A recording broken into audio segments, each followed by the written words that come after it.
welcome back, ladies and gentlemen, to another episode of the Whatnauts review show. This is episode 122.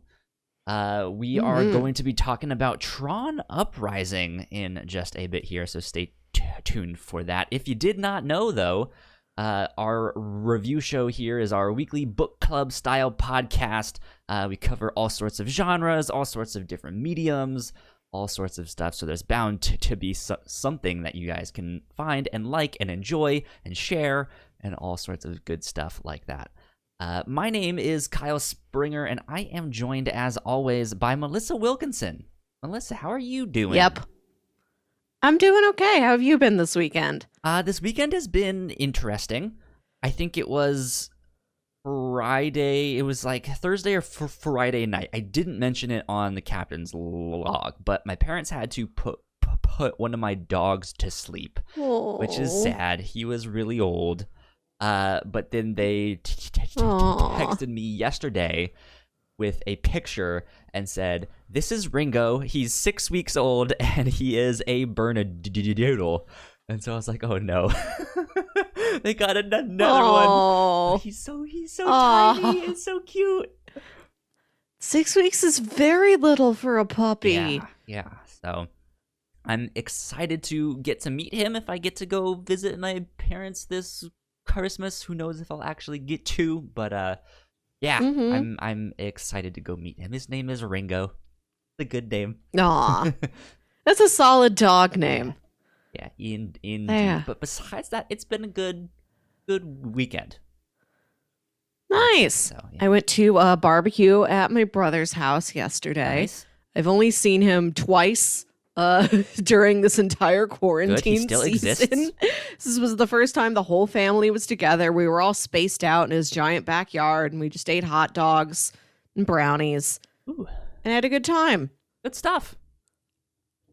He's still there? Because my internet's making concerned noises at me. I am still there. Can you hear me? I guess not. Yeah, I can hear you. Oh. Okay, if you can hear me, that's good. It looks like our stream is Skype also dead. Oh, okay. My Skype just started making submarine sonar noises at me and saying there was a bad connection. Well, which might be on your end because it never tells me when the problem is apparently my own. Well, we will continue on with that. We're having a little bit of technical difficulties right there. But yeah, we are here. I completely don't remember what we were talking about when all of that happened. But sounds like good weekends all around. Yeah. Stuff like that. So there you go. Good stuff. Let's start talking about Tron Uprising here. Mm-hmm. This was one of the things that I pitched to you. It's been on my list for a while, and apparently this was also on your list of like, hey, I think I should pitch this. I think Kyle would like it. And yeah, I've always heard good things about the show. It was like, oh man, it was so good. Why did it get canceled after one season? And so I wanted to check it out because I'm also a big fan of like cyberpunk style sci-fi stuff. Neon lights, as you guys can see in the background here of my stuff. So yeah. We finally watched this. It's 19 episodes. It aired in 2012 and 2013 on Disney XD. It was, directed by Charlie Bean, who I didn't really recognize the name, but apparently he was a storyboard artist on Dexter's Lab, Samurai Jack, The Powerpuff Girls, I Am Weasel, and Cow and Chicken. Wow. And then he also directed the Lego Ninjago movie and the 2019 Lady and the Tramp. Wow. The live action, sort of live action one. Yeah. Man, I've seen the Lego Ninjago movie and it's actually pretty good. It's shot very well. I can Nice. see the stylistic similarities between that and Tron Uprising. Okay. And apparently, I'm just looking on his Wikipedia page here. He was the writer for the Buck Swaps Here, which is an episode of Foster's Home for Imaginary Friends. Oh, So if you like that one too, yeah. go. Yeah, and the show, yeah. it was written and produced by the writing team is, what's their names? I'm getting all the syllables jumbled up. Kistis and Horowitz? Yes. Okay. Kitsis. Edward Kitsis and Adam Horowitz. That's it. Yeah. I also rewatched Tron Legacy this week to go along with this, and it's the same writers from that movie, like the same production team, like carried over to work on this show. Good and stuff. If I remember correctly, weren't these guys writers on Lost? I recognize the name. Yeah, on the popular drama series Lost and Once Upon a Time. Oh, yeah. Yeah, and Horowitz, they're not mentioning Lost, at least right away, but he was also on Once Upon a Time. Oh, yeah, he was on Lost. Yeah. As well, so good stuff. Yeah. Good pedigree. Yeah. Yeah, this is a very well-produced show. Excellent cast. It's got a lot going for it. I don't think we mentioned it takes place between original Tron and Tron Legacy. Mm-hmm. Yes. Yeah. It canonically fits in between there. It's one you don't really need to know much of. There might be one or two details, which I kind of picked up on, but it's been more than a decade since I've seen the original Tron, so I didn't really remember all that stuff. I was like, who is Clue? I don't know who that is. I've actually never seen all of the original Tron. I've just seen bits and pieces of it here and there. Like the last time I tried to watch it, I fell asleep. And I think that is the reputation the movie has, like groundbreaking, looks really cool. Pretty boring for a lot of parts of it. Yeah. But I have seen Tron Legacy a couple times. Yeah. So yeah, this was on Disney Plus. That's where we watched it. It's 19 episodes. What did you think of the show? I had a great time. It looks amazing. Yeah. And I think the show took a couple episodes for the story to start impressing me as much as the visuals did. I would agree. Yeah, but after a while, I'm like, I'm in now. I have become very fond of these characters. I am really interested to see where the story goes. Yeah. I ended up liking it.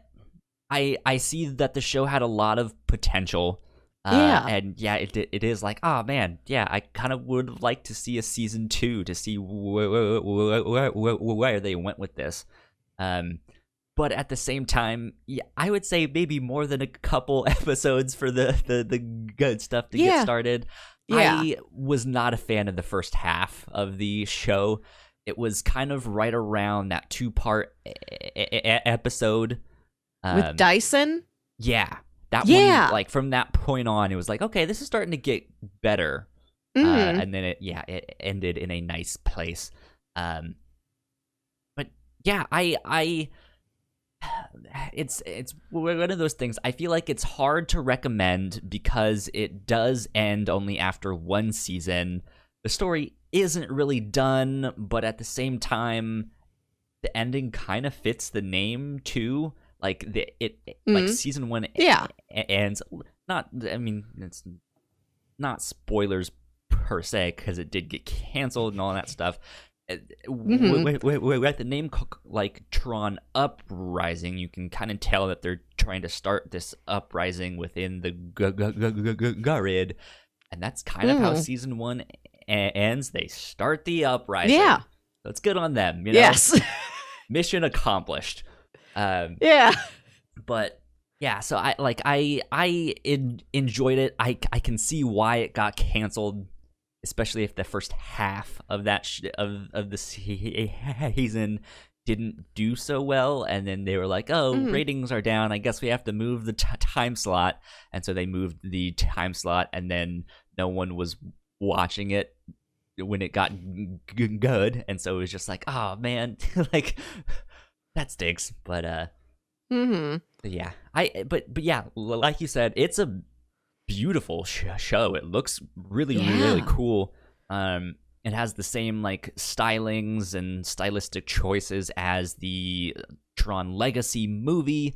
I know they worked with like I think it was like the art director or something. The bikes in the show were designed by the same guy who designed the bikes in the movie. The animation, if I'm not mistaken, where was it? If I can, I don't know if I can find a full cast. I was looking at it. Apparently the like character designer is the guy that works for the Gorillas or something, and God, something like that, or like I can helps see that. helps on their music videos or something like that. So yeah, like it has like interesting character design. It looks exactly like the Tron Legacy movie. I think it ends up being a good time. So, would definitely recommend. Just as a like a casual thing. Like, hey, you need a good a good cartoon. Check this out. Yeah, and to talk about the plot a little bit, it is set in the grid. Jeff Bridges, so he had an arcade. He had a game named Tron. He went inside the game named Tron. He created a copy of himself named Clue, and Clue is an acronym for something, I forget. And he's like, okay, Clue, I can't always be here, so please watch over the digital citizens while I'm gone. And so this show is all about Clue's gone mad. Clue's trying to, establish this totalitarian reign over everything. Everybody is a program. Everybody has been programmed, but they're finding these entities called ISOs that nobody has programmed them. Jeff Bridges didn't make them. They're just showing up fully formed. Like the computer has just automatically, with some artificial intelligence made these people. So there's a lot of prejudice against them. And the show follows this young man named Beck who works as a mechanic, and he is tired of all the goings on. And he finds out that Tron is still alive. Tron was believed to be this hero of yesteryear who perished in some fight against Clue. And he finds him and it's like, oh, you are alive. So it's Tron teaching Beck, this is how you can be the new hero of Argon City and help save the people and ride a light cycle and stuff like that. And the show's got real Batman Beyond vibes. Yeah, I would agree with that. Yeah, if you dig Batman Beyond, and you're like, what if this had less bats and more neon lights? Less bats, more Beyond.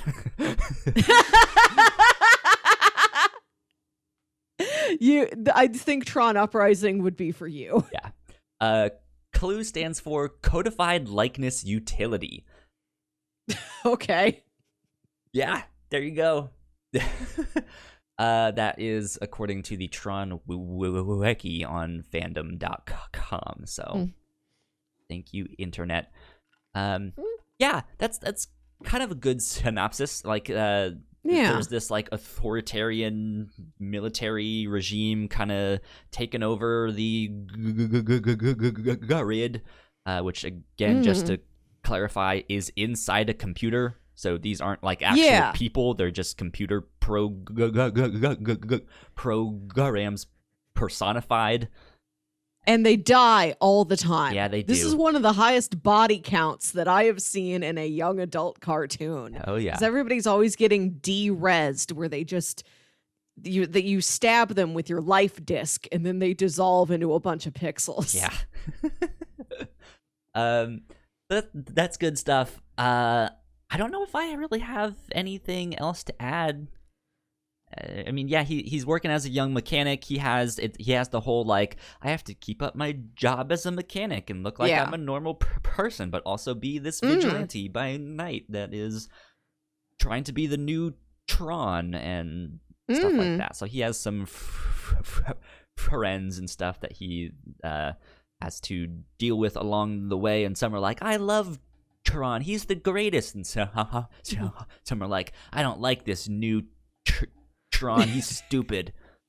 So I want to mention that one of his friends at the repair shop, there's the classic scene from an action movie where, so Beck's superhero persona, I guess you could say, is called the Renegade. He's all in a mask. Nobody recognizes him.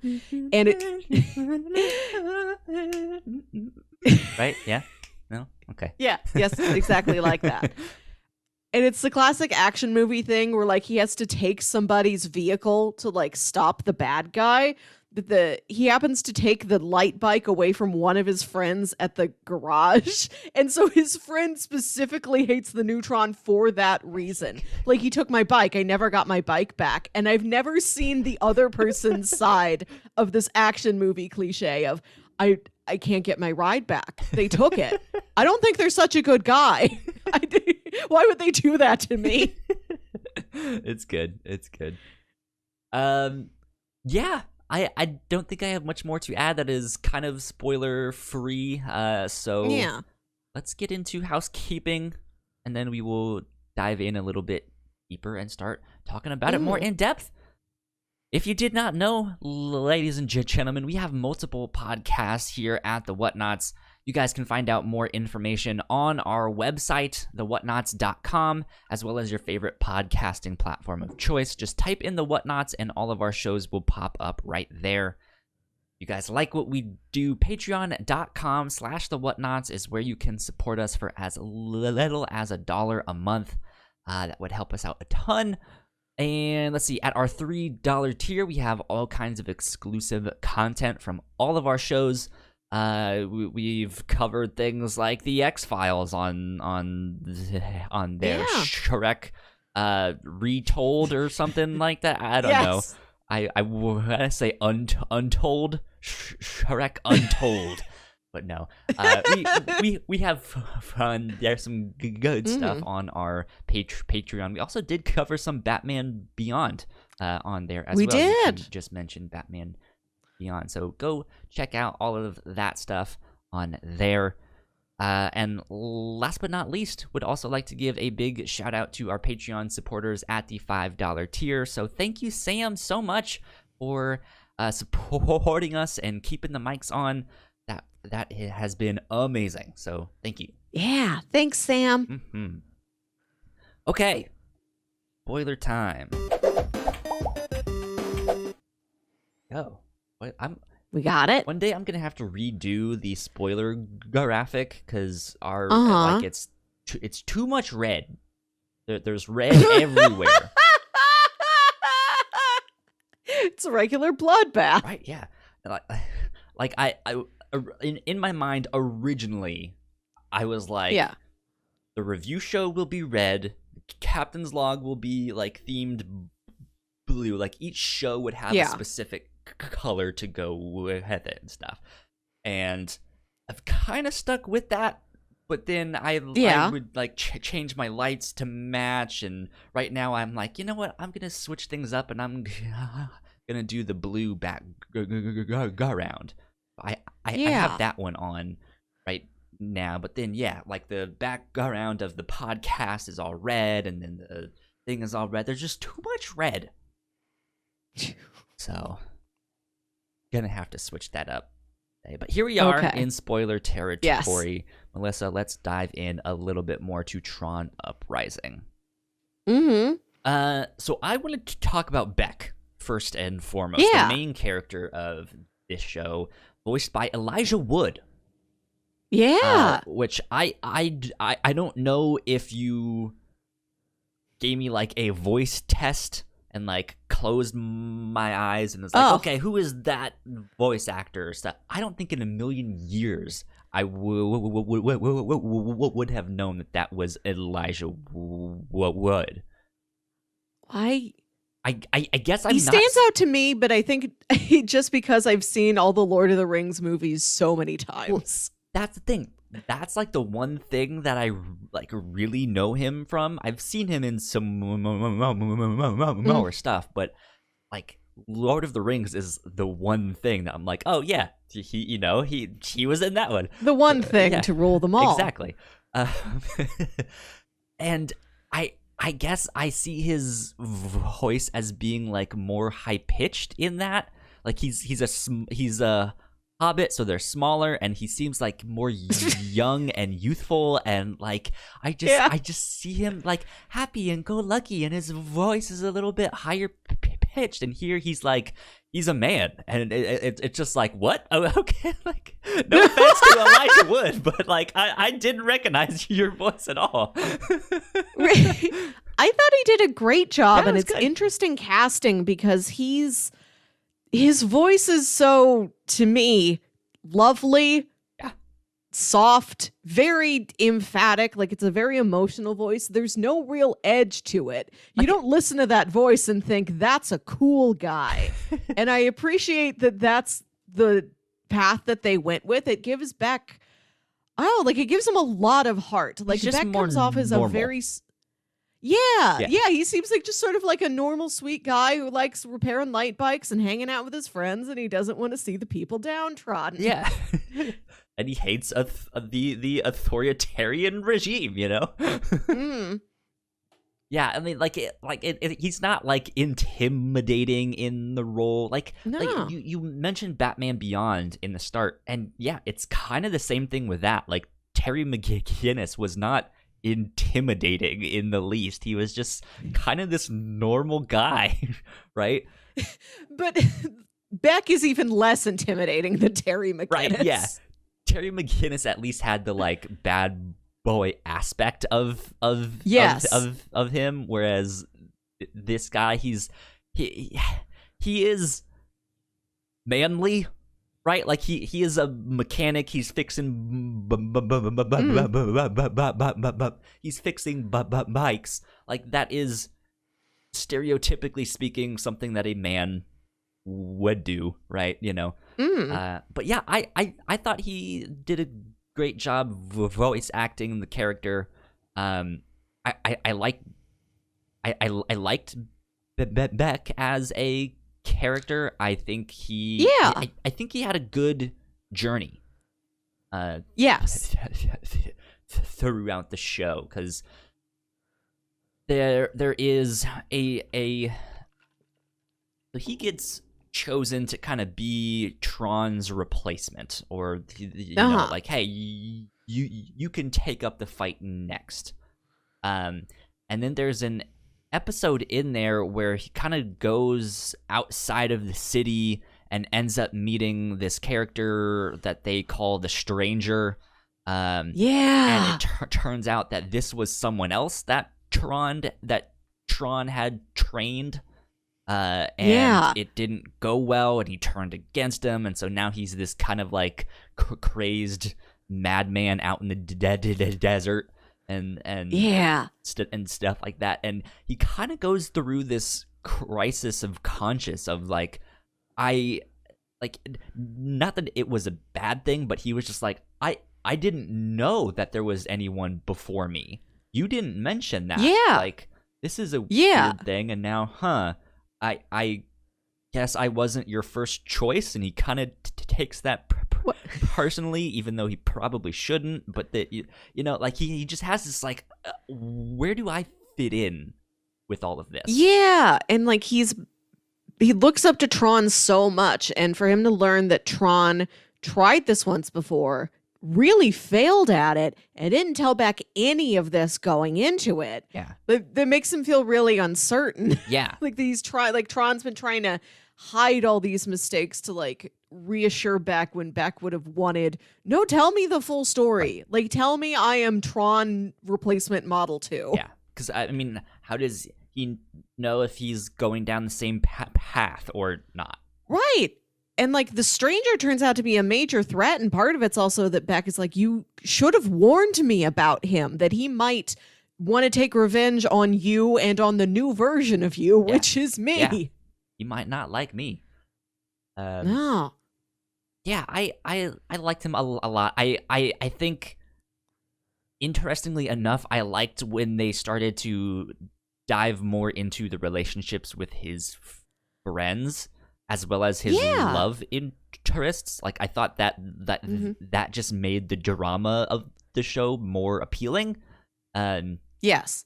It was weird because his love interest in the show happens to be one of the commanders in the authoritarian regime thing.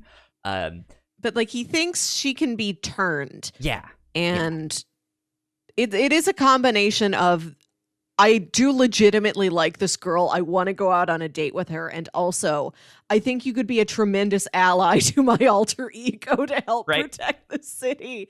And the show ends before she learns any of this. So we don't get to that, you were just interested in me for the job classic argument. Yeah. But then, like, it is also the, like, stereotypical like sexual tension between the main character and someone on the opposing side who happens to be a woman, right? You know, so like at that I was like, okay, you didn't really need to turn her into the love interest, but yeah, I thought she was a good character too.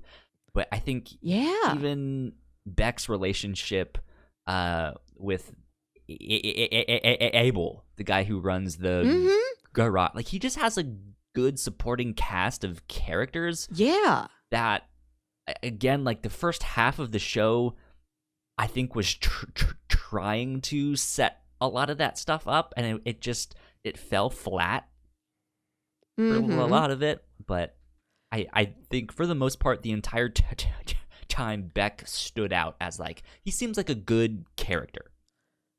Yeah.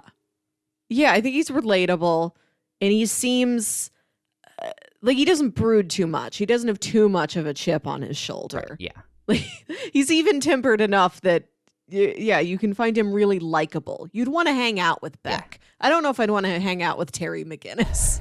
I would, but... More bats, no beyond. It's a sliding scale. Right, yeah. So the one thing, as much as I liked Beck, the very first thing about this show that threw me off, I think, was the plot of the first episode. What is it again? I don't, like, it's the start. Oh, his friend dies. Yeah. Like, it's like one of his buddies from the garage. He's got like two main buddies at the garage, and then which is Mara and Zed. Yeah. And then Abel is their boss. And there's a couple other recurring characters that have some lines there too. But it's them, and then they've got another friend named Bodhi. And the Bodhi's bad the one guys, that like, the fights it. Yeah. Yeah, the authoritarian guards come and de-res Bodhi for, like, getting in their way in the first episode. Yeah. But that whole that just the whole plot of that happened so fast. Like, it's not that they did anything, like, differently from, like, a normal plot like that. It's just, it felt like they threw you in and it just didn't stop, and there was just so much information. Like, it is the stereotypical, like, normal person has a brush with death. There's some accident or some action scene, and because of that, they are thrust into this adventure, right? Like, that's pretty standard. But just the pace at which all of it happens is lightning fast, and he's, like, getting all of this new information from Tron at the same time, and it's just like, what is happening? Who are all of these characters? Like, what is, and it was just a little too much, and I think that's what initially lost me.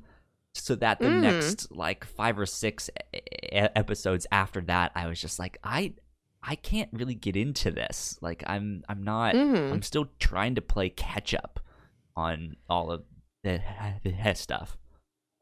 Yeah, and I think it takes a while for the show to become something really special. Like it seems sort of standard young adult action cartoon for the first couple episodes. And then it starts getting more character driven, like really specific conflicts. I mentioned earlier that I love that Zed doesn't necessarily disagree with the Renegade. Well, he kind of does, but a lot of it is he took my bike. I never got my bike back, which like I said earlier, I've never seen that angle of it. And then that's also weighing on Beck's mind while he's trying to like show up for his friends, show up for his job, be the Renegade to save Argon City. And he's also like, yeah, I got to get Zed's bike back. I destroyed that bike. Yeah. Yeah, it's interesting. One thing that I noticed about the show that I think I kind of would have liked to see more of is it really stays away, I think, from the game aspect of Tron. Like Tron is all about those like light cycle bikes and the games that they play to like, hey, it's like Snake. If you run in to the light trail, you know, your bike gets de-rezzed or something like that. There are a number of scenes where they mention the games, or they have like a short snippet, or they're at the Coliseum or stuff like that. But for the most part, like that's not the story they were telling, right? Like it's not a gladiator style show. It's not a Olympic game. Like, oh, I just have to win this contest and show them that democracy wins. And you know. But the thing about the games is that it is a punishment. Like if Clue's, if Clue's army comes and catches you doing something they don't want you to do, they're going to throw you into the games. And I think the only way you escape is if you basically battle royale it and you're the last person left. Yeah. Which I kind of was expecting that to be a bigger part of the show. Not that I was disappointed, but it was just like, huh, okay, they went a different direction. Cool, good. Yeah, this gave a lot of new stuff to the Tron world that I hadn't seen before. It makes it a little bit more, you see what an everyday program's life is like. Which, like I said earlier, I haven't seen initial Tron, but it's not something you get in Tron Legacy. You have to see, like, oh, these programs, they are built for specific jobs. Like, Beck is programmed to be a mechanic. Yeah. And it seems like everybody is just programmed whole cloth. Like, there's no family anywhere. Like, after Abel dies, like, there's no next of kin to like come collect his stuff from the garage. It's just like the other people at the garage are like, well, we're in charge of Abel's stuff. Yeah, I have no sense of time or age. These kids aren't in school. They're all vaguely young looking. Like they're all somewhere between like 17 and like 22. Yeah. You can't get a handle on it. I thought about this a lot, I think, because Beck's friends from the garage are always expecting him to be around, or like they go out and do things together and they're like, well, where's Beck? And Beck's off doing this Renegade stuff. And I kept wondering, it seems like all he has in his life, all he is programmed to have is the garage. If he's not with his friends from the garage, where do they think he is? Because it's not like, if this was a cartoon of this type set in the normal world, it would be like, oh, I football practice after school. I had to work on the science project with my lab partner. I was doing something with my parents. Like that stuff's not there. There is no school. There is no family. There's only the job. And I wanted a little bit more detail about what a program's life is like, just because I was curious to learn more about the game of Beck needing to lie to his friends. So I was just like, oh, sorry. I was caught up somewhere. I was in traffic. Yeah. Like I wanted to see more examples of what lies are you telling them?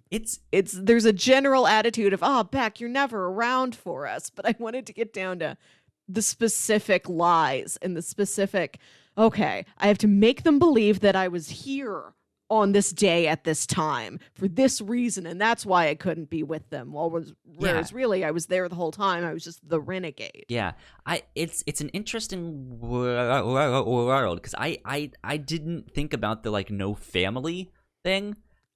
I thought about it a lot. However, they do date, as we saw in this thing, so they can find love and stuff like that. So that implies some kind of like family unit, or at least like partnership, right? That you can do something with that and like maybe cohabitate or something. Yeah, but like, where do new programs come from? Also, like, there's nobody younger. There's nobody who appears to be younger than Beck and his friends. Right. Like, there aren't children in this world. Like, it's like you start at like 18. Everybody starts at 18 and ages from there. I didn't know if like you could die of old age. Beck is actually a baby, and he's like 6 months old.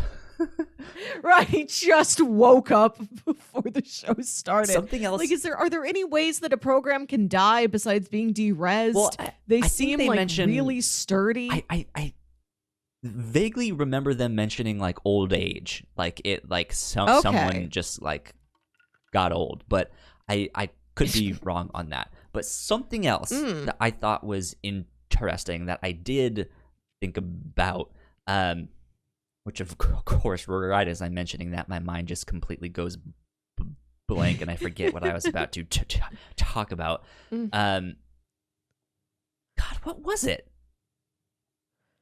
We were talking about weird things in the world. They don't have family. They date.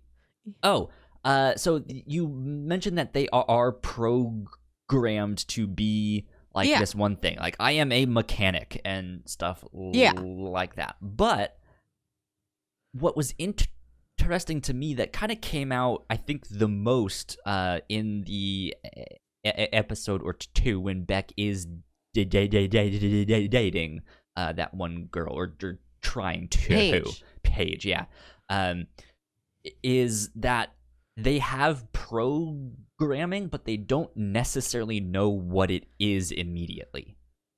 Because she was mentioning, I'm trying to find my true programming. And so, like, it is like this idea of like, you have a calling. It's out there. You just need to find out what it is, which is usually not what you get when you talk about programming and stuff like that. Like, that is, you have a specific thing. You were made for this one thing. You will only do that one thing. There is no exploration. There is, like, you do this one thing. And it seems like they have exploration. Like, maybe I'm not a soldier, right? Right. Maybe I'm a bartender or something. I don't know. I would love if that was somebody's true purpose. I mean, there are bartenders. They go to this club sometimes to hang out. I want to say for a second, I want to get back to Paige in a minute. Sure. I loved the sets in this world. Every location in this world looks so cool. But there's this club they go to that's just like a box with lights in it. Like, there's no real visual interest to the club. There's not like, it's like a box, there's lights everywhere, there's a bar, and then there's booths. Like, there's no second level, there's no other activity than the VIP dance floor section. Right, like, I'm looking at it, I'm like, we go there like 4 times. Like, this club looks boring. I'd go there once and then I'd find somewhere else. Why are you always here? So now that you mentioned the settings, I do want to talk a little bit about the settings, and then we can circle back to Paige. So yeah, they live in the grid, which is I guess, the world that they live in. But inside of that, there are different cities. Yes. And this show takes place in Argon City. I guess they're all named after elements, because I think they mentioned like Bismuth City and stuff like that. So, and the, like, visually speaking, I both loved it and didn't love it at the same time, because they make the cities just seem dense and impenetrable, and I kind of like that, especially in like a cyberpunk style setting. That's kind of what you want, but it was almost so much so that the backgrounds just kind of became these like odd paintings of shapes and neon, and was so impenetrable that like I never felt like I had a good sense of place or location within the city. Right. And there's no way to tell one type of building from any other type of building. There's no signs. Like, there's no signage anywhere. Like, I think when they're at the garage, like, there's not like a sign that says Abel's Garage. You can't tell their building apart from any other building. And also, it doesn't seem like programs have homes or do they eat? We never see like a restaurant. It seems like they program themselves. Like, there's an episode where Mara is like dwellings, I think. Yeah, they must have them somewhere. And like, there's an episode where Mara's like reprogramming her hair. It seems like that's something everybody does themselves. So it's like, okay, you probably don't have hair salons here. You probably program your own clothes. You probably don't have a clothing store here. If there's so many businesses you don't need, what are all of these buildings? Right? Yeah. Like, is there banking? Are these towers like banking companies? What are the buildings? Yeah, what's the economy like in the grid? I wanted like a solid hour of just everyday exposition about how their society works. I mean, it's an interesting thing because I think Tron, it's a pretty well-known property, right? Like it's spawned 2 movies, this cartoon. It's been in the Kingdom Hearts video games. It's been a ride. There's a Tron light cycle coaster, and I think Shanghai or Hong Kong Disneyland. I forget which one. And then they're going to build it in Disney World, I think. Gotcha. So it's pretty well known. Yeah. However, it's not that big of an IP. To be honest, I think the biggest thing that has come out of the Tron IP is the soundtrack to Tron Legacy, which was all done by Daft Punk. That's the best thing that has come out of that. So again, that's also another thing of like, I can see why the cartoon didn't do well. Like, it's not a Star Wars, right? Like, sure, it was a good show, but it's not gonna draw in the same numbers that Clone Wars got and stuff like that. Yeah, it seems like, I don't know. You're right about Tron. Not like everybody recognizes Tron. Everybody has a sense of what the visuals are. It is widely agreed that the visuals are cool. But like, I can't name a single line of dialogue from the first Tron movie. It's like nobody has anything more than like, no. I bet you someone in the movie says no. Oh, certainly. My bike. Like, it's everybody has a passing interest in Tron, a passing respect for Tron. But you're right. I don't think this is anything more than it's probably got a cult audience out there that is super into like, I've got an RP. I'm role playing like I live on the grid. I do know how the economy works in Tron. I would love for that person to come and tell me, because now I am really interested. But you're right. I don't think the average person is like, like I want to go to talk about theme parks again. I want to go to Star Wars. I want to go to Harry Potter. I want to go to Universal might build the village where How to Train Your Dragon takes place. A place that seems real and cool and the kids would like to run around in. I don't know if anybody's like, the grid.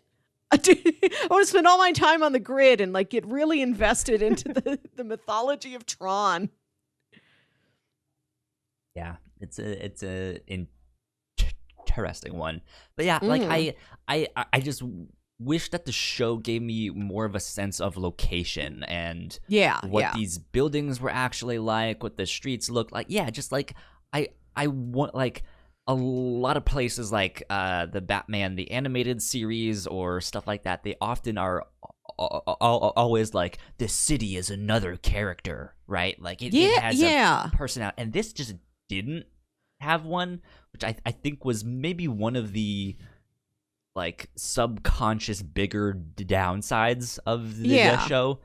But yeah, that's just You're me. right. Yeah. The locations aren't a character.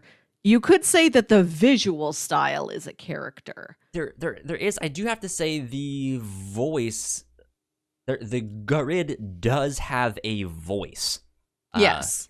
Which I guess now thinking back, I don't really remember it, or like when it came into play. But apparently, the voice of the grid was voiced by Trisha Helfer. You guys might know from Battlestar Galactica, or more recently on Lucifer. Oh, I have been watching there. So they have some a great voice cast in this show. So we've mentioned Elijah Wood and Trisha Helfer. Mara is voiced by Mandy Moore. Yeah. And then let's see the other ones I recognize. Paul Rubens, Fred Tassitori, who usually plays the Hulk. In all of the animated stuff, he played Clue. And then I see Kate Mara, who voiced Pearl, who was one of the criminal gang that lures Zed in there. Cyrus was voiced by Aaron Paul. your doppelganger. Right, yeah. And then Cutler was Lance Reddick, which I recognized him immediately. His voice he's got a great voice. So unique, yeah. I really appreciated that Dyson was voiced by John Glover, who you may remember from being the businessman in Gremlins 2, The New Batch. Okay, yeah. He's a character actor I really love, and I haven't seen it or heard in anything in a while, and I was delighted when he showed up. Those two punks that Zed kind of takes up with, the one with like the eyeliner and the emo bangs was voiced by comedian and podcaster Paul Scheer. Yep. Which was another very personal Melissa treat. Then, as I mentioned, Paul Rubens plays one of the major antagonists of the show. He plays Pavel, who's this like kind of General Hux type of real sniveling, self-interested, trying to rise up the ranks and make everybody else look bad, Clue commander. Yeah. So in this show, we don't get to see much of Clue. We get to see a couple like antagonizing shots that makes him seem like I am in charge of everything here. But like he's pulling the strings, but the major antagonist is General Tessler. Everything comes down from him. Yeah, he's the season 1 like bad guy. It's a great voice cast. You wanted to circle back around to Paige, right? Right, yeah. Paige's backstory is interesting. I like that she gets a backstory episode fairly early on, because she seems like just this tough, kind of no-nonsense, one of Tessler's second-in-commands when you meet her, but you see that she's got a little bit more sympathy, like she's not quite as harsh on anybody as any of her peers are. She's trying to understand things a little bit more. She seems more sensible than like, I am evil for being evil's sake. I want to take over and be evil. Right. Like she doesn't do anything without a purpose to it. Like she's not vindictive. She's just sort of... I thought you were about to say she's not Vin Diesel. Well, she certainly is not. I mean, she's a villain, but she's not Vin Diesel, so, you know. Vin Diesel is such a nerd. I wonder if Tron is one of the things he's super into. If anybody would be really into Tron, it would be Vin Diesel. Vin Diesel, if you're listening to this, please come on the show and teach us about the economy of the grid. Yeah, we don't want to hear about any of your other projects. We only want to talk about Tron. Right. There's a backstory episode about Paige where you find out she was initially a medic. Like she worked in like the grid equivalent of a hospital. And it does seem like there are viruses that act like diseases. You can get injured in some ways in this world. Makes sense for the computer metaphors and yeah. stuff And like that. she on the side, like, she makes music. Like, she's got like this sort of odd electronic musical instrument that she's like programming songs into. They have And she's habits, but they might not have homes. They might they have jobs, but they might not have families. Right. They can make music, but they like if they're not like with their specific job, where are they really? Like, I need a big chart of things that a program does and does not do. But if she's trying to show this to her friends, and her friends are like, "Oh, Paige, you're not programmed to be a musician. You're programmed to be a medic. Like, that's silly. Put that away." yeah. And then she ends up becoming one of these soldiers because she thinks that an ISO has betrayed her. She tried to help out one of these ISOs, who is Quora from Tron Legacy. Olivia Wilde comes in to voice the character based on her character in the movie. And it looks just like her. Like, whenever the show has to Didn't give catch you a... that. I saw she was in the show, but yeah, it's also been it's been like, I guess, more than a decade since I've seen Tron Legacy as well. I've seen it twice in the last year. 2009, I think. Yeah. Ish that it came out. Yeah, so Maybe I 2010. wouldn't have known that. Right. But yeah, that's her character from the movie. And whenever Okay. they do need to design a character who is somebody you've seen already in the movie, they always look perfect. Like, they kind of looked like Jeff Bridges. right. Right, yeah. Yeah. Stylistically, they kind of stick out just because they are drawn in a much more realistic way than like any of the characters who aren't supposed to be based on people, but they do always look like them, which is great to see. So Paige is trying to help out. She like becomes sympathetic to this ISO, to Quora and her friend, and then General Tessler tricks her into thinking that the ISO's betrayed Paige, and that's why Paige she changes paths. She becomes a soldier because she's been kind of manipulated to believe, no, those people are threats. The people believe that pursuing them are correct. They're not supposed to be running from people. You're not supposed to help them. Of course they did you wrong. That's what an ISO does. And that's why she takes up the soldier's path. And she spends enough time with Beck just while they're like fighting each other that he gets this sense from her. Like, I think she's got a heart to her the way nobody else in this regime does. Mm-hmm. I think I could work on turning her to our side. And he also kind of develops a crush on her. I love that in the episode where they do go on a date, they go play pool, which is such a normal real world date idea. Like, yeah, like, let's go get some drinks. Let's play some pool and talk and stuff like that. Right? It's cyber pool, of course, but it's one of those like it's a good date because it's one of those things that's like it's competitive, but it's like casually competitive. Right, so you can still talk and all of that stuff. Yeah. But it's like, how are you in a competitive thing, right? You know. Mm. So, good stuff. Yeah. So I was just looking at Cora's like the comparisons. And yeah, she looks exactly like her character in the movie, which is kind of wild. So yeah, with Clue and with Cora specifically, I don't know if there were any other kind of I suppose Tron himself, but Tron, yeah. He looks like a more like slender version. Well, yeah, he's more stylized than Clue or Quora are. Yeah, but so yeah, most of these characters are like super duper stylized, have really long faces. Really lanky proportions, and they mix that in with the camera work and the perspective of like how they're showing these fights and stuff, and it gives like some really cool angles, and it makes the fight scenes and stuff like that, and all the action scenes seem really slick. and Yes. it's just like, oh, this looks neat.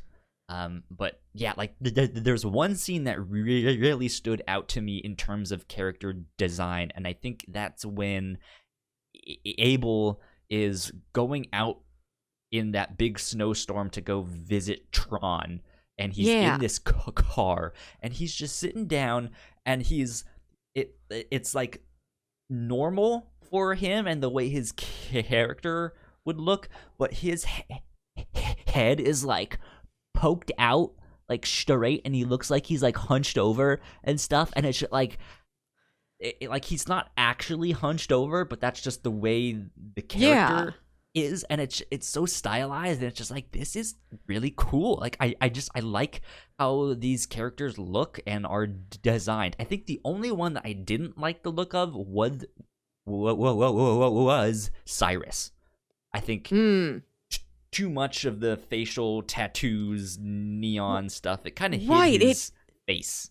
And like, I don't even know if those are tattoos. He's got these like microchip lines on him. Yeah. And I didn't know if that was like, is this body modification? Do you have a disease? I don't know how you got that way, but it is really striking looking. Yeah. Yeah, it's and when he shows up and he starts talking to Zed and Mara, they don't mention it. So maybe this is more normal than we are led to believe. They're not like, gee, Cyrus, how'd you get those scars? Yeah. Or they're just very, very You want to know how I got these know. scars? The character designs in the show are great. Everybody looks really different from each other. It's all very distinct. That is one thing that I like. I can immediately recognize each of the characters, because it's like, they have a completely different shape. Yeah, to their faces at least. There's like no variation in body type. Yeah. I'm looking at the show and I'm imagining, oh, of course Kyle wants to live on the grid. Do I want to live on the grid? And then I decided I should live on the grid because there should be at least one fat person there.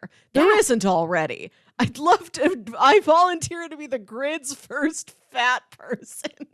There you go. You can you can open up the grid's first like sit down restaurant, and stuff, and be like, look, it's like, have you guys heard of cupcakes? Let me bake you some stuff, okay? Right, I'm gonna bake. Gonna model plus size programmed clothes. I need to bring this whole other dimension to the grid. Yeah. Bodily, everybody's pretty similar, but facial wise, everybody's wildly different. And I like that this show had a lot of characters that were kind of ugly, which I say affectionately. There's a lot of characters that are really weird looking. Zed is not cute. No. But he's like not cute looking in a really interesting, specific way. And he looks normal. Like, he looks like someone that I would see on the street. Right.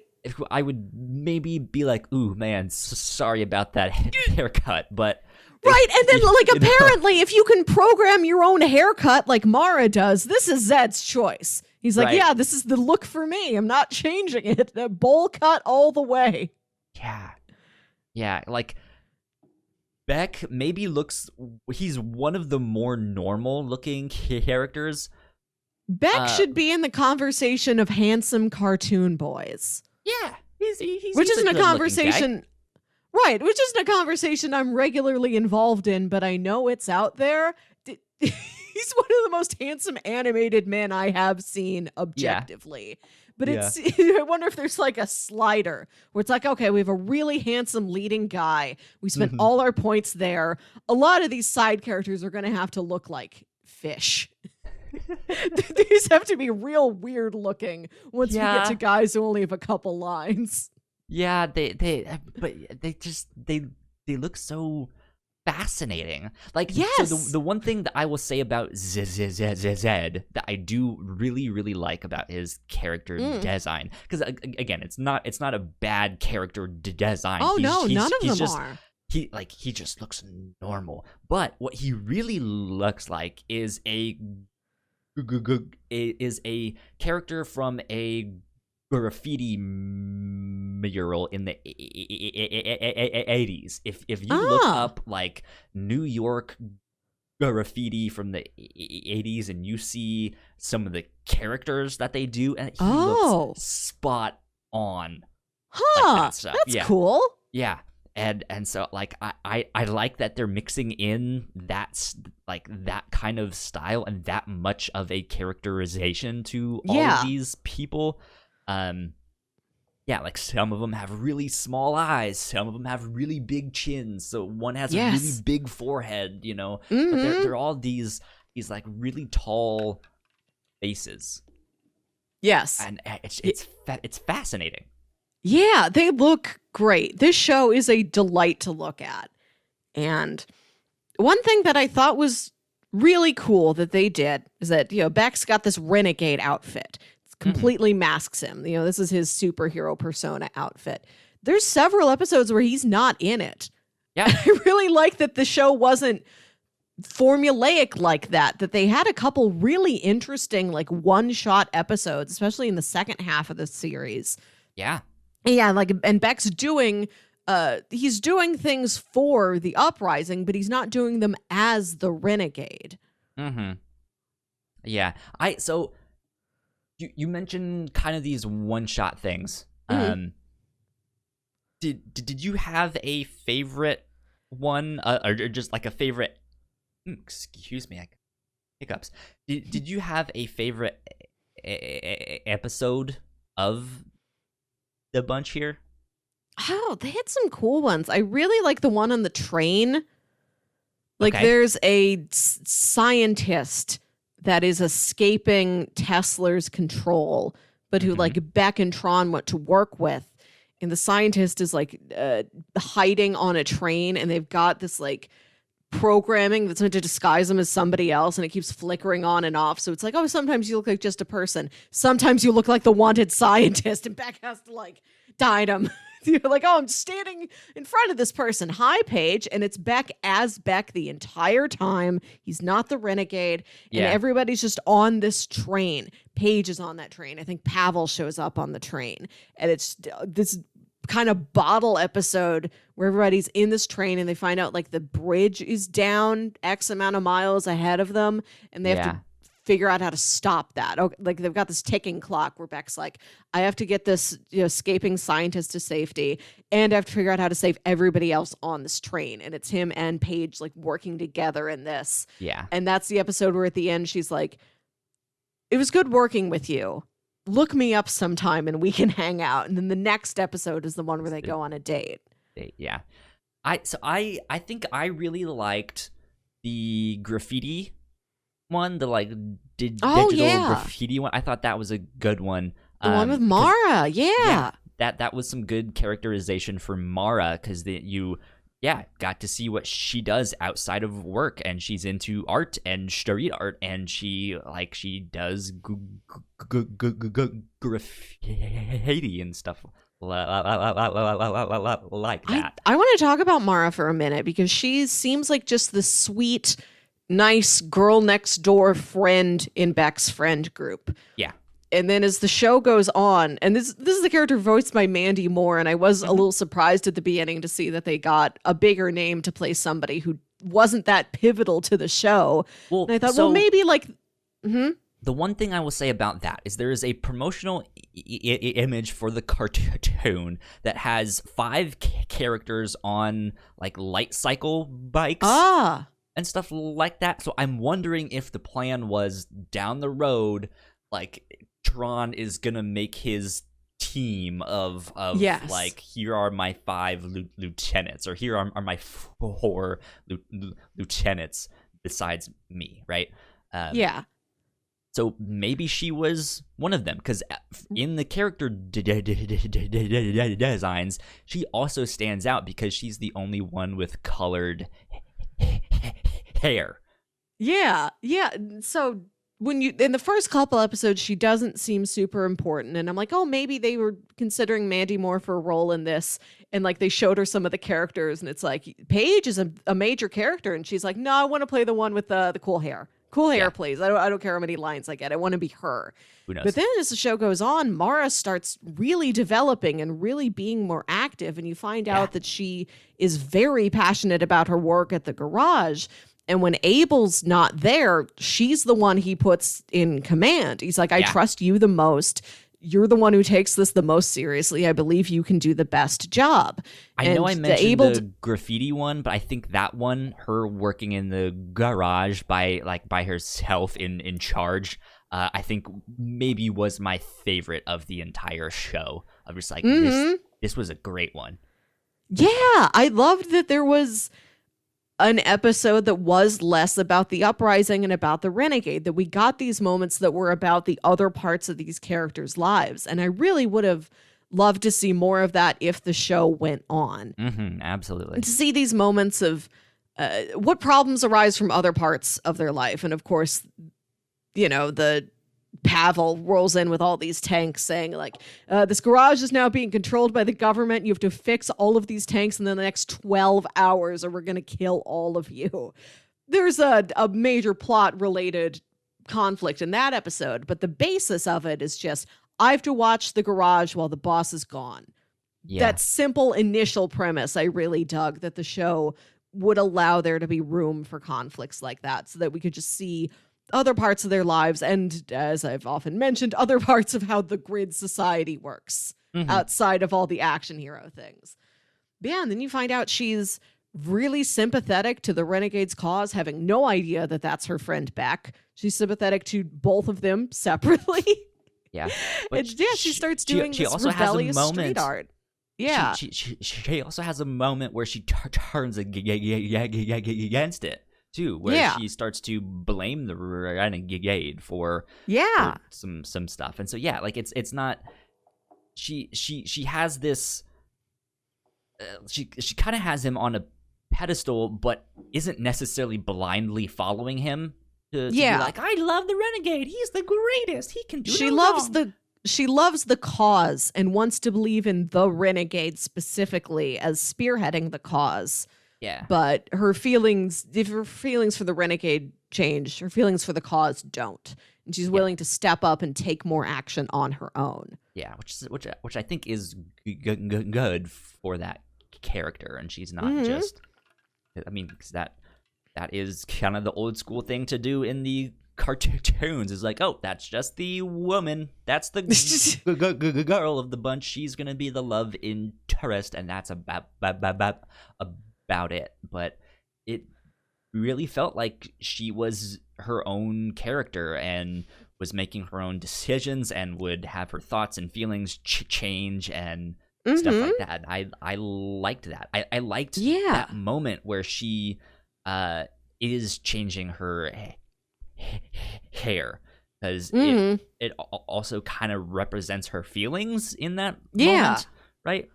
So like it was good. She grows. Moment. She grows a lot from the beginning to the end, and so does Zed, because he really hates the Renegade at the beginning. I think he thinks the Renegade, in addition to stealing his bike, he thinks the Renegade's a hassle. Like, he believes in what the Renegade believes, but doesn't believe in how the Renegade is going about it. Like, the whole city's under curfew for a lot of the span of this series, and a lot of it's because the Renegade's out there. The fewer people there are out on the streets at night, the better we can track the Renegade and capture the Renegade. So he's got all these grudges against the Renegade, but for a lot of petty reasons, which are, it's relatable. Like, he seems like just like a young man who's kind of self-interested, but not in a bad way. He just thinks about, this thing inconvenienced me and I'm mildly upset about it. Like, he's kind of crabby, but in a mild enough way that it feels like, that we know that guy. We've felt like him before.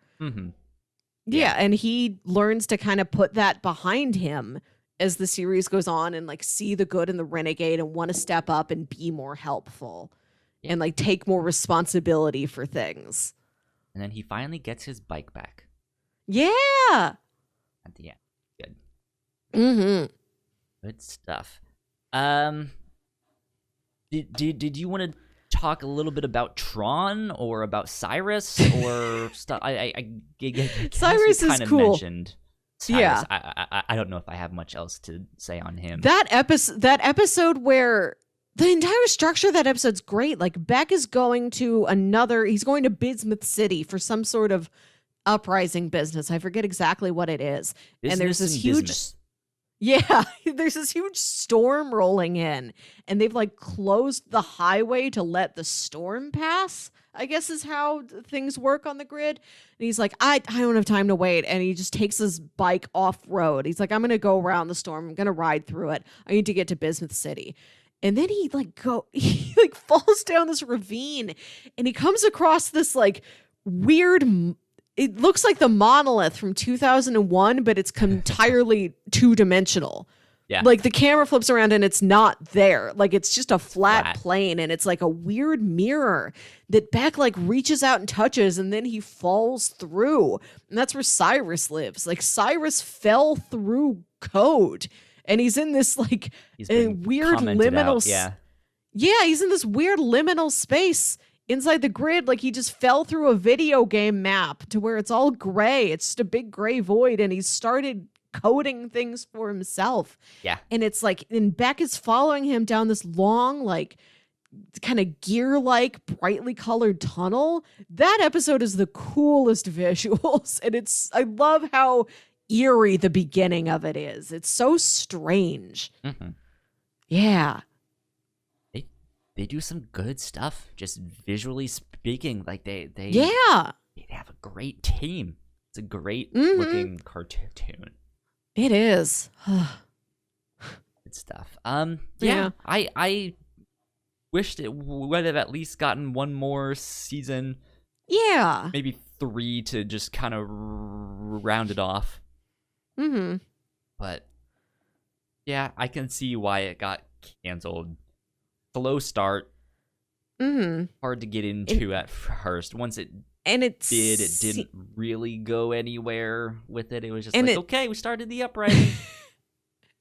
And it seems a little too serious for younger kids to get into. Like this really seems like a show for adult fans and maybe like a 15-year-old. That's the thing. So they're trying to bank off of the movie because the Tron Legacy movie came out, and then they were like, okay, let's make a cartoon, right? Based off of that for kids. Because what was Tron Legacy rated? What was Tron Legacy? Oops. Is that how you spell legacy? Yeah. Rated. PG. So I think it was focused more for kids, or at least that's what they were trying to do. So the cartoon would make sense, but yeah, you're right. Like it's not a funny show. There's no jokes. There's no sometimes there moments. Are. Sometimes not it is funny, but not remember. Frequently. No.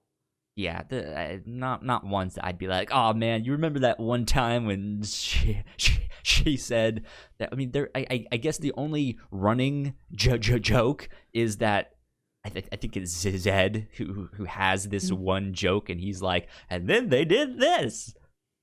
Right. Come on, guys, right. Jokes funny, right? Jokes exist within the world, but the show is not telling us the joke. Right? Yeah. It never gets wacky at any point. Which is strange to me because one of the things that I would recommend is, if you liked this show to go check out, would be Star Wars: The Clone Wars, which is a great cartoon. It was on Cartoon Network, so not Disney. I think this was maybe Disney trying to get in on that same style of show, or one of their things to do that.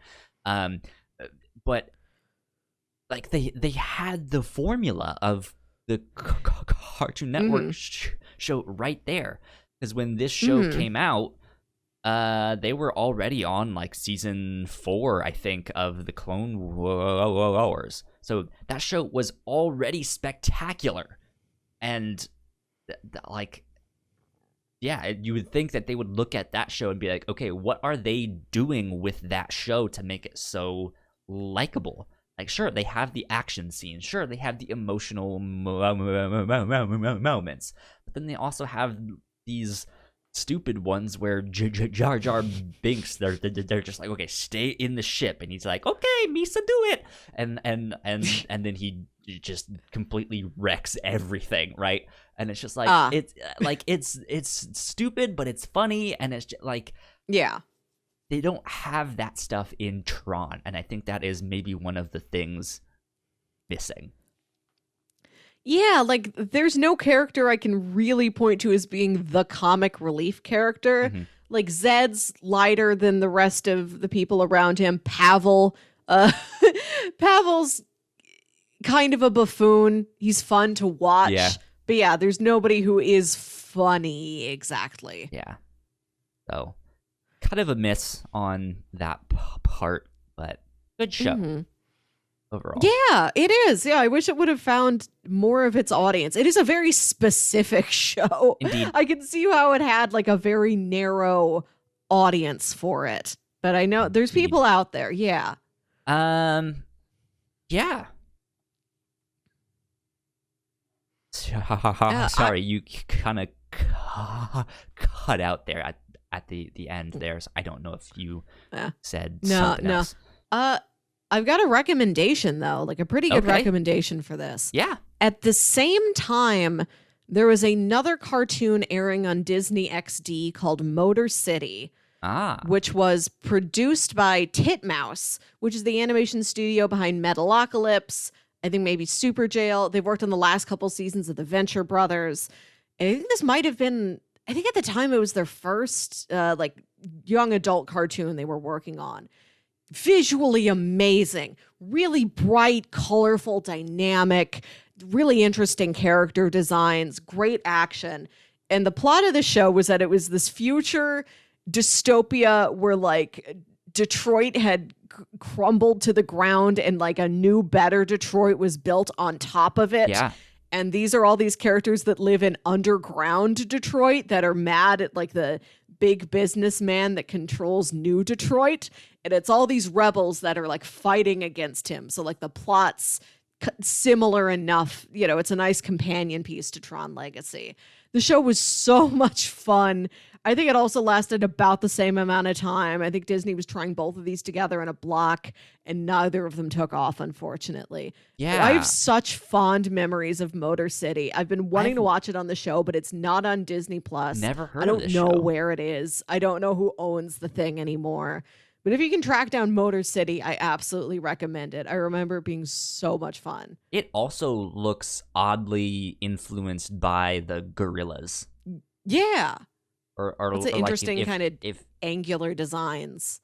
Yeah, if you remember like the Green Gang from Power Puff Girls, they all kind of look like those kinds of characters, but right. But yeah, I think the main character the same, like, has lanky designs in some of the characters too. Right. So yeah, now stuff. that you mention it, I think like there's at least one outfit that's similar between the cast of Motor City and the Green Gang.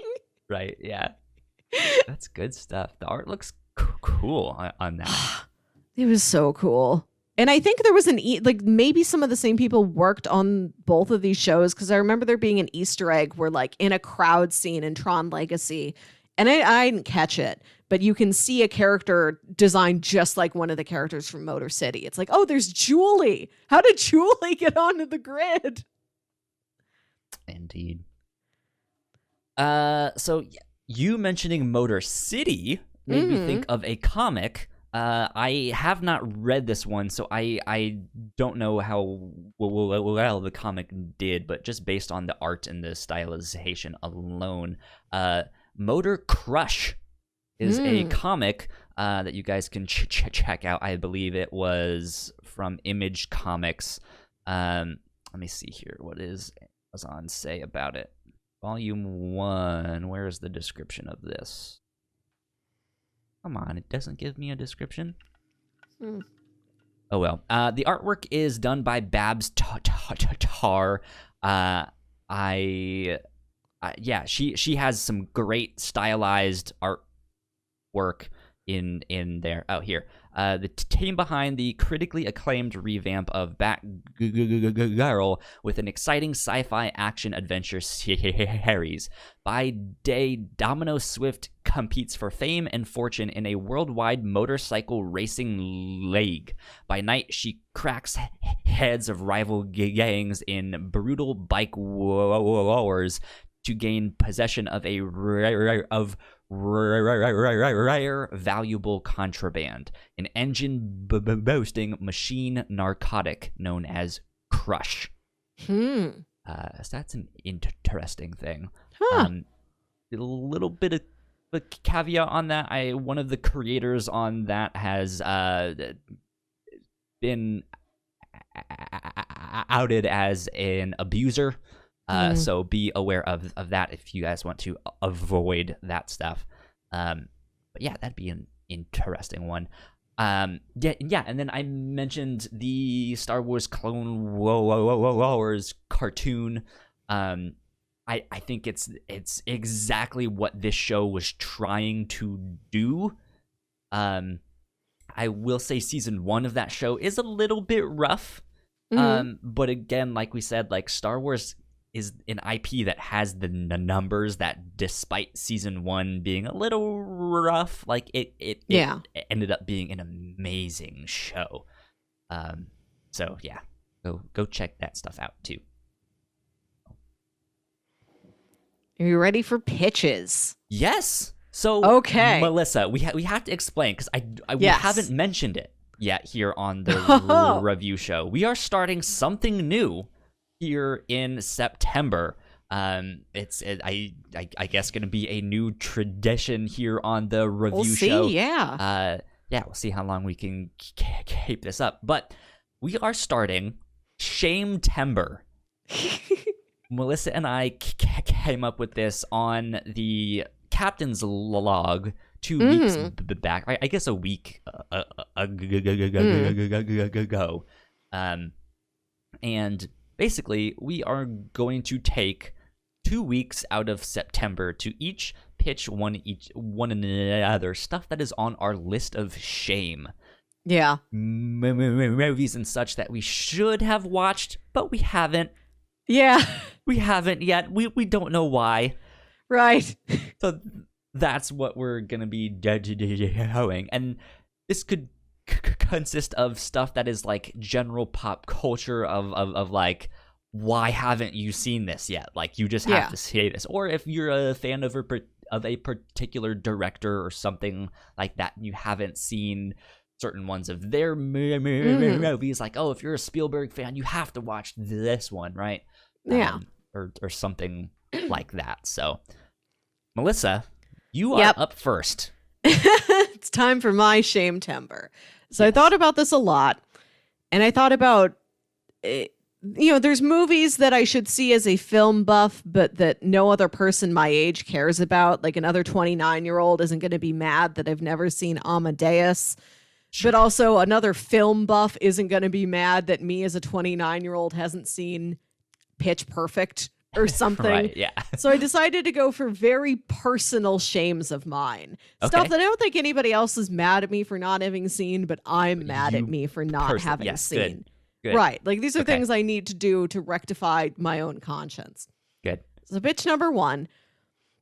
I love James Bond. Yes. But I love James Bond having seen 25% of the films in this franchise. I've seen The Four Daniels, A View to a Kill, and Moonraker. I've seen 6 out of 24 films. Yeah. I've never seen a Connery. I've gained this reputation for, Melissa loves James Bond. I'm like, I do. Out of the movies that I've seen and hearing James Bond explained to me on a variety of podcasts over and over again. Yeah. So pitch number 1, we got to go back to the beginning. I've never seen Dr. No.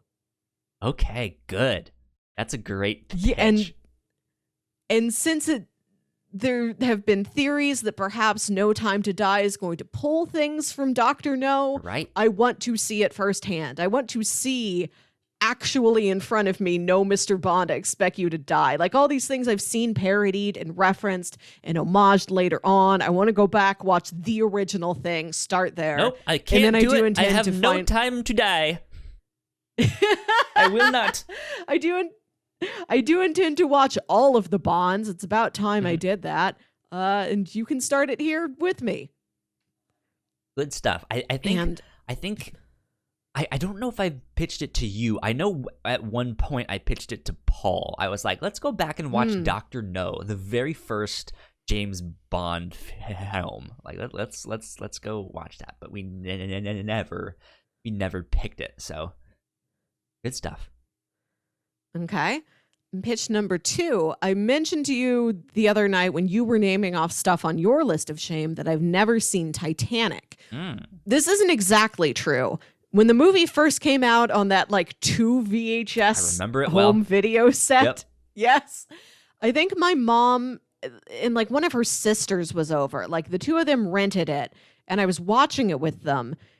And I got so freaked out by the flooding scenes that I made them turn it off. This is the only movie I've stopped partway through because I was scared in like my whole life. Okay. And I've seen, and that was when I was like 8 years old.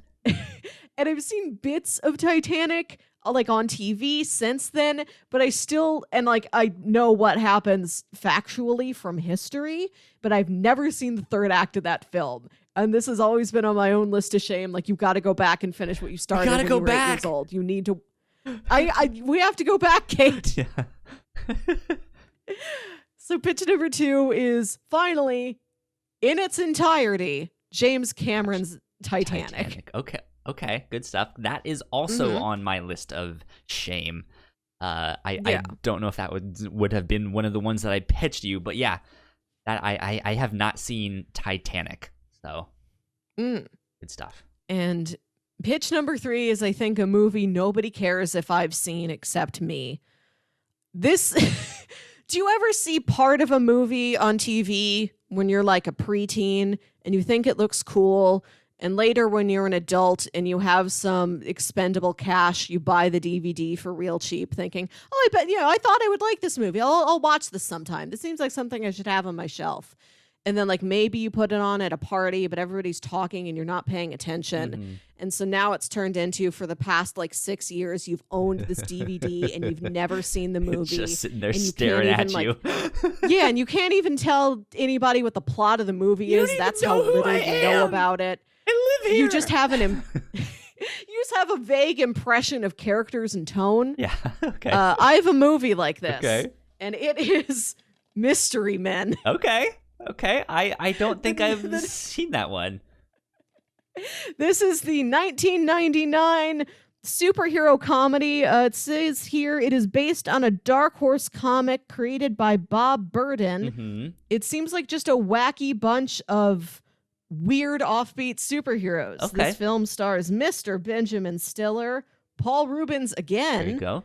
We got Janine Garofalo, Hank Azaria, William H. Macy, and none other than Kel Mitchell. Good stuff. Oh, We've got quite a cast I going remember here. when that came out. I remember seeing Right? commercials. Now that you mentioned Kel, I was like, that movie he was in, besides Good Burger. I remember that. Right. Like, I think he's invisible, or at least he thinks he's invisible, but in order to be invisible, he has to take off all his clothes. I know Janine Garofalo has her father's skull embedded in a bowling ball, and that's what she uses to attack people. Okay. I just know like vague, like a handful of concepts from this movie, and Man. I don't know anything about what it's actually about. I remember that. Yeah. Good stuff. Okay. So we have a wide variety of genres here for films. We can watch Dr. No, Titanic, or Mystery Men. These are good ones. Oh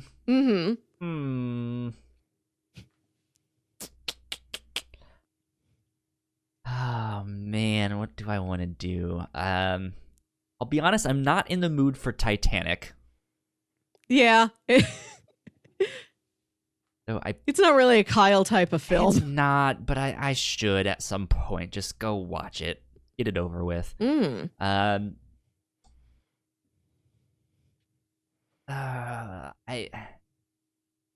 You know, we've never covered a James Bond movie on the podcast, so I think we should start with Dr. No. I think so too. For how much I talk about this, and now we've covered like Mission Impossible and stuff like that. I think we need to go back. You talked about Velvet, which is very much a Bond takeoff. Oh yeah. We need to go back, pay homage to the origin point. Good. I'm excited. Let's do Dr. No. Okay. That sounds all right. Fantastic.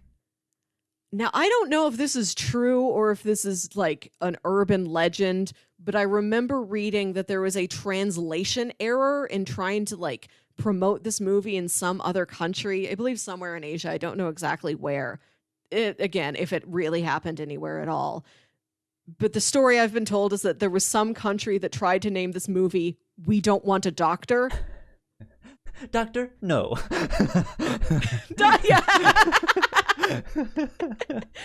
Right, so I don't know if that's true, but I always think about that when I think about Dr. No. Yeah.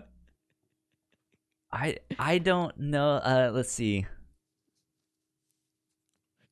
I'm not seeing anything on a quick Google search, but I don't know if it's like I'm also getting like bad like medical translations when things went wrong, so it might I don't know. Might have to be a little bit more specific. That's funny though. Yeah. Doctor? This might be a fact that was made up only for an Uncle John's bathroom reader, as far as I know. It's like that Family Guy